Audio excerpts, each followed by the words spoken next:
Guys, ഈ നിൽക്കുന്ന പന്നി മോനുണ്ടല്ലോ, അതായത് ആ കിളവനെ തന്നെയാണ് ഞാൻ പറഞ്ഞത്. അപ്പൊ നിങ്ങൾ ഇതെന്താ മുതിർന്നവരിങ്ങനെ പറയുന്നത്, ഇവളെന്താ ഇങ്ങനെ കാണിക്കണം?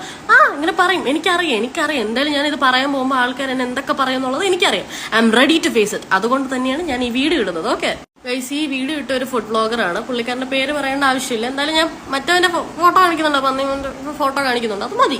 അതിന്റെ ആവശ്യമുള്ളൂ. കാരണം എന്ന് വെച്ചാൽ പുള്ളിക്കാരന് ആ വീഡിയോ ഇട്ട അയാൾക്ക് അറിയില്ല, പിന്നെ കമന്റ് ഇട്ടവർക്കും അറിയില്ല അങ്ങേര് എങ്ങനെയാണെന്നുള്ള, ആ കിളവൻ എങ്ങനെയാന്നുള്ള അവർക്കറിയത്തില്ല. സോ അവരൊന്നും ഞാൻ പറയുന്നില്ല.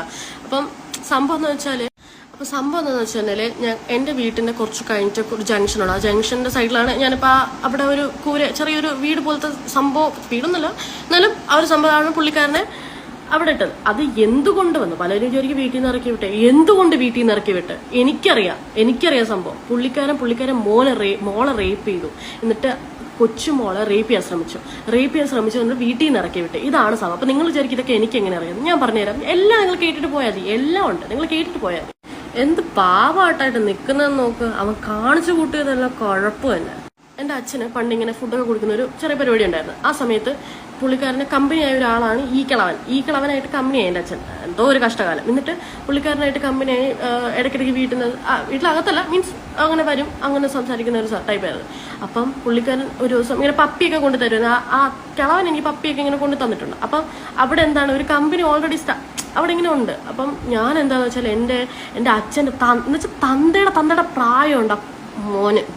എന്നിട്ട് ഞാൻ പറയുന്നത് എന്നിട്ട് എന്നോട് ഇങ്ങനെ ഒരു ദിവസം മൂത്രം ഒഴിക്കുന്ന സ്ഥലത്ത് തൊട്ടോട്ടെ, അങ്ങോട്ടും ഇങ്ങോട്ടും തൊട്ട് കളിക്കുക, അതായത് പ്രൈവറ്റ് പാർട്ടിൽ തൊട്ട് കളിക്കുക, അങ്ങോട്ടും ഇങ്ങോട്ടും, ബാക്കിലോട്ട് നിൽക്കുക, എന്നെ കെട്ടിപ്പിടിക്കണം, എൻ്റെ ബ്രസ്റ്റിൽ ടച്ച് ചെയ്യണം, അങ്ങനെയുള്ള രീതിയിൽ എന്നെ കിസ് അടിക്കണം, കെട്ടിപ്പിടിക്കണം, ഉമ്മ വെക്കണം, ഇങ്ങനെയൊക്കെ പറഞ്ഞു. ഞാൻ അന്ന് നോ പറഞ്ഞു. അന്ന് അതൊന്നും നടന്നിട്ടില്ല. ഓക്കെ, അങ്ങനെ വേണമെങ്കിൽ പറയാം. അപ്പം അതിനുശേഷം എന്താ ചെയ്തെന്ന് പറഞ്ഞുകൊണ്ട് കുറെ വാണങ്ങൾ വരും. ഈ സംഭവം നടന്ന് കുറെ നാൾക്ക് ശേഷമാണ് ഞാൻ മമ്മിയോട് പറയുന്നത്. ആ ഒരു നമുക്ക് മനസ്സിലാവും, ഒരാൾ ഇങ്ങോട്ട് ഡയറക്റ്റ് ആയിട്ട് ചോദിക്കുമ്പോൾ ആ ഒരു ഇത് കൊണ്ട് ഞാൻ കുറച്ച് നാൾക്ക് ശേഷമാണ് പറഞ്ഞിട്ടുണ്ടാവുന്നത്. അപ്പൊ മമ്മിയാണ് എന്നോട് ഇങ്ങനെ പറയുന്നത്, ഇങ്ങനെ അങ്ങനെയുള്ള സംഭവങ്ങളൊക്കെ നടന്നിട്ടുണ്ട് എന്നുള്ളത്. ഐ വാസ് ലൈക്ക് എന്നുള്ള രീതിയിലായിരുന്നു. ഓക്കെ, അത് കഴിഞ്ഞു. പക്ഷെ സംഭവം എന്താണെന്ന് വെച്ചിട്ടുണ്ടെങ്കിൽ എനിക്ക് ഉറപ്പായിട്ട് അറിയാം ഇങ്ങനെ നെഗറ്റീവ് കമന്റ്സ് വരും. ഇവൻ എന്നോട് ഇങ്ങനെ ചോദിക്കാനുള്ള ധൈര്യം ഉണ്ടെങ്കിൽ എനിക്ക് എന്തുകൊണ്ട് ഇങ്ങനെ ഒരു സോഷ്യൽ മീഡിയയിൽ വന്നിട്ട് പറഞ്ഞുകൂടാ? നിങ്ങൾ തന്നെ പറ, എനിക്കിത് പറഞ്ഞുകൂടെ?